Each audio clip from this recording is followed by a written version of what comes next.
Good evening and welcome to Newsbite. I'm Nicole Peters and making the headlines this week. New exhibit in the museum highlights RMS's role in Falklands War. TEDx online seminar held at Jamestown Community Centre. Castle Garden's only banyan tree removed. And we have your latest sporting news. The St. Helena Museum has now got a new permanent exhibit inspired by the previous RMS St. Helena and their efforts during the Falklands War in 1982. The museum was inspired to create the exhibition when Captain Rodney Young donated Falklands War memorabilia to them from the RMS. The museum felt it was an important part of local culture and history, and an exhibition should be made of it. The exhibition includes a model of the old RMS and the helicopter pad, along with photos taken of the ship by radio officer Bob Wilson. We spoke to Maureen Jonas, one of the volunteers on the ship at the time, about her experience. Well, we didn't realise, when we were requisitioned, when we were on our way north to Avonmouth at Tenerife, there was a boarding party that came on board, and they were looking at the ship to see whether the ship was suitable for the role to go south. And on the time we got to Avonmouth, we were told that, our ship was suitable and the crew could volunteer if they wanted to go. So majority of us did volunteer. We weren't pushed or forced or anything like that, so we just volunteered, to go. And at that time, I thought about it could be quite serious and, what we were going into. We didn't think what we were going to go into. So most of us volunteered. And then on the sort of 9th of May, we left Avonmouth after discharging all our passengers and cargo for Bristol. And we went down to Portsmouth, and there we were refitted the ship. We had a helicopter deck put on, and we carried a Wasp helicopter as well. And we were there for a month before the refitting was finished for us to go south. We did get a medal in 2007 for the Badge of Honour for the 25th anniversary of the Falklands conflict. And then 2 years ago, we applied for the South Atlantic medal. Okay. Which I was quite pleased that I did qualify and I did get my medal. But we had the medal without the rosette. Enterprise St. Helena, in conjunction with the Sapling Foundation, worked to bring the world-renowned TEDx conferences to St. Helena. TEDx stands for Technology, Education and Design. Conferences are held annually and this year were hosted by Aruba, a small Dutch island in the Caribbean. For this year, ESH ran an online seminar that streamed from Aruba. The conference featured 9 international guest speakers covering a variety of topics, although the overall theme for the speakers was What If?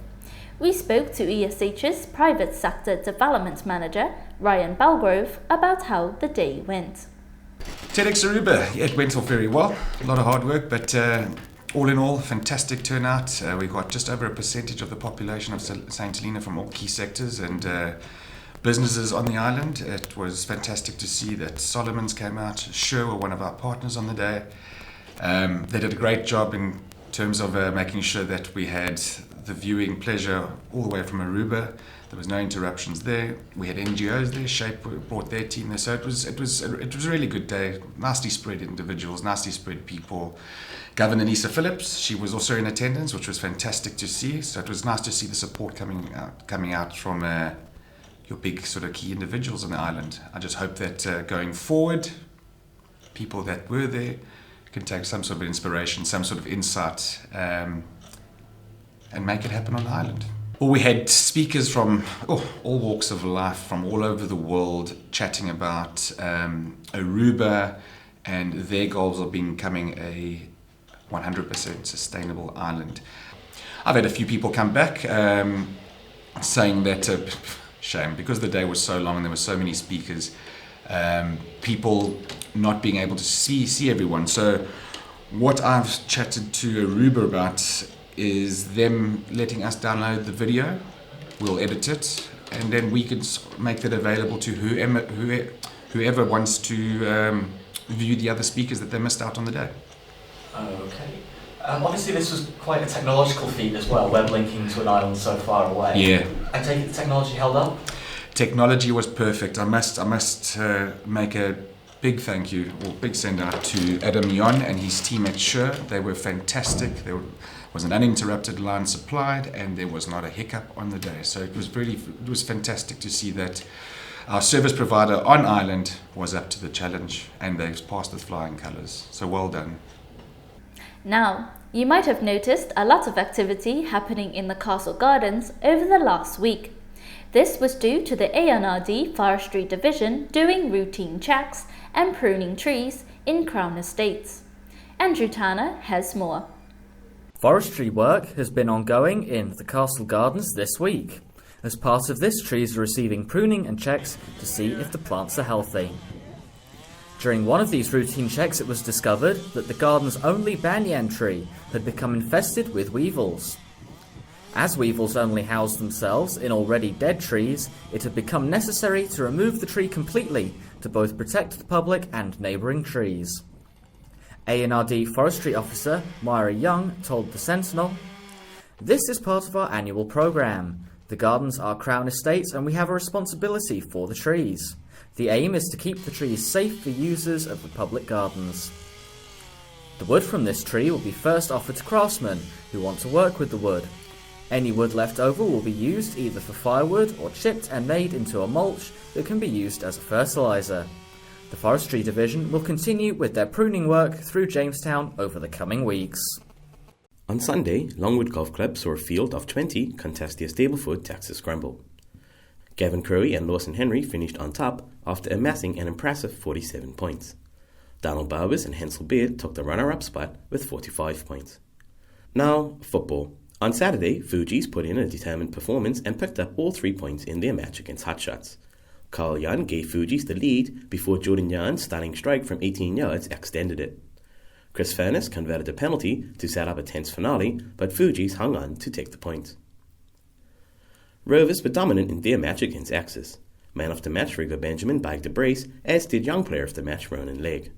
Tyler Benjamin and Brian Sim completed the scoring in what became a 6-0 victory for Rovers. On Sunday, Crusaders picked up their first win of the season against Refugees. The match was a 7-goal thriller that Crusaders edged by 4 goals to 3 after Duncan Stroud struck a late winner.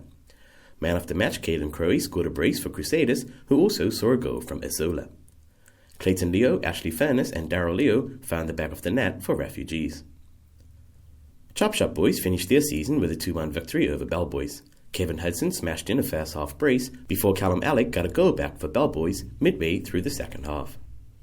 The final match of the weekend saw Hearts victorious over Wolves. The match was an intense one that saw 2 yellow cards issued and Wolves keeper Peter Young being named man of the match. Hearts hammered in 3 unanswered goals. Ryan George, Shane Stroud and Mikey Williams all found the back of the net for Hearts. For most teams, the weekend's fixtures brought the 2016 league to a close. However, Rovers have 2 more games to play, while Axis, Hotshots, Fugees and Crusaders have just 1 more match to play in the 2016 Football League. Rovers captain Rico Benjamin sits on top of the scoring charts, and he is also in the hunt for the Player of the Season award. He will need to produce good performances in his 2 remaining fixtures if he is to pick up the award for the 2nd consecutive season. Well, that's it for this week's Newsbite. Be sure to tune in again next week. I'm Nicole Peters and thank you all for watching.